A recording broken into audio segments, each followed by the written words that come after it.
নতুন একটি অ্যাপস চলে এলো বন্ধুরা। আপনারা যদি এই অ্যাপস দিয়ে মোবাইল ফোনে রিচার্জ করেন তাহলে প্রত্যেকটা রিচার্জে কিন্তু আপনারা কমিশন পাবেন।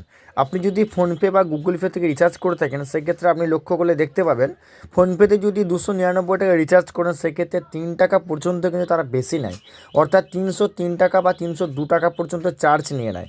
আর আপনি যদি এই অ্যাপসটা দিয়ে রিচার্জ করেন আপনার চার্জ কাটা তো দূরের কথা, আপনাকে ঘুরিয়ে ক্যাশব্যাক দেওয়া হবে। প্রত্যেকটা রিচার্জ করবেন ক্যাশব্যাক পাবেন, বা আপনি যাকে এই অ্যাপসটি খুলিয়ে দেবেন সেক্ষেত্রে কিন্তু আপনি কমিশন পাবেন রেফার এবং আর্ন করে। তো এই অ্যাপসটি লিঙ্কটি আপনি কোথায় পাবেন? এই ভিডিওটা ডিসক্রিপশন বক্সে অথবা পাশে দেখতে পাচ্ছেন একটা লিঙ্ক দেওয়া থাকবে, সেই লিঙ্কে ক্লিক করলে আপনি এই অ্যাপ্লিকেশনটি পুরোপুরি রেজিস্ট্রেশন করতে পারবেন এবং ডাউনলোড করতে পারবেন। আপনি এখান থেকে অ্যাড মানি করতে পারবেন, মোবাইলে রিচার্জ করতে পারবেন, D2 রিচার্জ, প্লে স্টোরে টপ আপ মারতে পারবেন, কারেন্টের বাড়িতে বিল দিতে পারবেন, যে কোনো ওয়াটার বিল, লোন, EMI পেমেন্ট করতে পারবেন। সব কিছুই পেমেন্ট যদি আপনি এখান থেকে করেন তাহলে কিন্তু আপনার চার্জ খুবই কম কাটবে। আপনার যেটুকু প্রয়োজন সেটুকু লোড মানি নিতে পারবেন, চাইলে আপনি 1 টাকাও নিতে পারেন।